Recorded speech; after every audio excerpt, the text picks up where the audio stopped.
Hai semua, Shalom. Selamat datang ke channel kami iaitu Rapsodi Reality bersama TNI Asia 4. Masa untuk Rapsodi, masa untuk santapan rohani. Haleluya.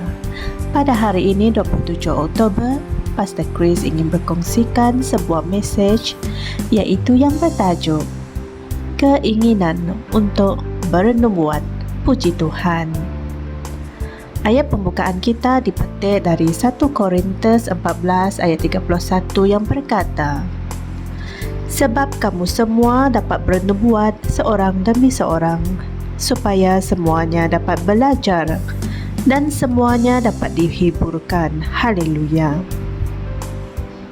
Saudara-saudari semua, bernubuat bermaksud mengucapkan kata-kata wahyu dan kata-kata yang berkuasa ilahi, kata-kata yang mempunyai dan memberi kehidupan. Puji Tuhan.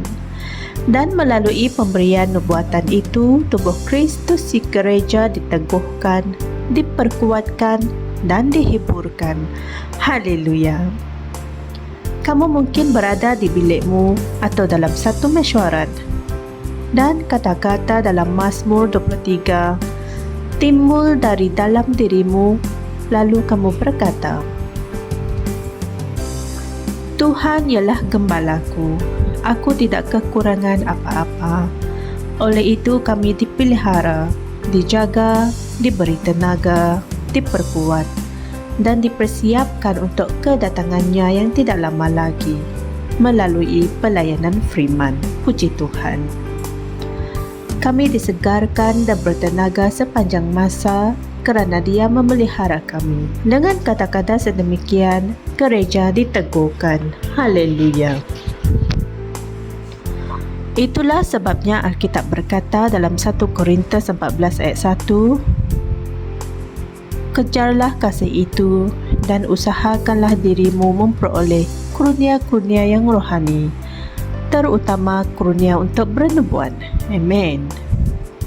Melalui pemberian nubuatan, kita boleh menasihati di antara satu sama lain dan menguatkan satu sama lain. Amen. 1 Korintus 14 ayat 31 berkata, sebab kamu semua dapat bernubuat seorang demi seorang, supaya semuanya dapat belajar dan semuanya dapat dihiburkan. Puji Tuhan. Hal ini tidak bererti semua orang menjadi nabi. Dia tidak mengatakan bahawa kita semua boleh mempunyai keinginan untuk menjadi nabi. Sebaliknya, ia mengatakan bahawa kita semua boleh dan sepatutnya mempunyai keinginan untuk bernubuat. Haleluya. Sekiranya pemberian nubuatan itu akan memberkati dan meneguhkan gereja, ia akan memberkati dan meneguhkan kamu juga. Puji Tuhan. Kamu boleh menggunakan pemberian nubuatan itu untuk menguasai hidupmu dan mengawal perkara-perkara dalam ayun kamu. Kisah Para Rasul 2 ayat 17 berkata, dan ia akan terjadi pada hari-hari terakhir. Allah berfirman, aku akan mencurahkan rohku ke atas semua manusia, dan anak-anak lelakimu dan anak-anak perempuanmu akan bernubuat. Puji Tuhan. Tetapkan haluanmu dalam kemenangan yang berkekalan melalui kurniaan nubuat. Bernubuatlah tentang kedamaian dan kemakmuran negaramu dan bangsa-bangsa di dunia. Puji Tuhan. Bernubuatlah mengenai kesihatan, kejayaan, kemakmuran dan kemenanganmu. Amen. Bernubuatlah tentang hidupmu dan masa depanmu. Puji Tuhan. Bernubuatlah pada tulang-tulangmu, pada tubuhmu, pada kulitmu, pada darahmu, pada kewanganmu, pekerjaanmu, perniagaanmu, akademikmu dan lain-lain. Haleluya. Saudara-saudari semua, mari kita sama-sama berdoa. Aku dipupuk, diteguhkan dan dipelihara dalam kehidupan yang penuh dengan kemenangan. Aku berjalan dalam kesihatan dan kemakmuran yang ilahi. Aku berjalan dalam kepenuhan berkat-berkat Injil.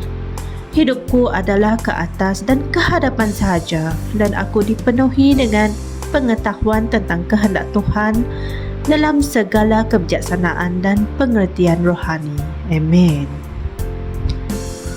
Sebagai renungan tambahan, anda boleh mengkaji dari 1 Timotius 1 ayat 18, Kitab Terjemahan Amplified Classic, dan Roma 12 ayat 6. Puji Tuhan. Sampai di sini sahaja perkongsian saya pada hari ini. Jumpa lagi esok. Tuhan memberkati. Shalom. Kami percaya saudara-saudari semua telah diberkati dengan perkongsian firman dari Rhapsody Reality. Bagi sesiapa yang ingin menjadikan Yesus Kristus sebagai Tuhan dalam kehidupanmu, kamu boleh mengucapkan doa ini bersama dengan saya. Ya Tuhan Allah, aku mempercayai Yesus Kristus, Anak Allah yang hidup dengan sepenuh hatiku. Aku percaya Dia telah mati untukku, dan Allah telah membangkitkan Dia dari kematian. Aku percaya Dia hidup hari ini. Aku mengaku dengan mulutku bahawa Yesus Kristus adalah Tuhan dalam hidupku mulai dari hari ini. Melalui Dia dan di dalam nama-Nya, aku mempunyai kehidupan yang kekal. Aku telah dilahirkan semula. Terima kasih Allah kerana menyelamatkan jiwaku. Aku sekarang adalah anak Allah. Haleluya. Tahniah, sekarang kamu telah menjadi anak Allah. Untuk apa-apa sebarang pertanyaan atau untuk mendapatkan lebih banyak maklumat mengenai bagaimana untuk bertumbuh sebagai seorang Kristian, anda semua boleh hantar mesej di akaun Facebook kami atau email kami di tnimsia@gmail.com. Sekali lagi, tnimsia@gmail.com. Tuhan berkati anda semua.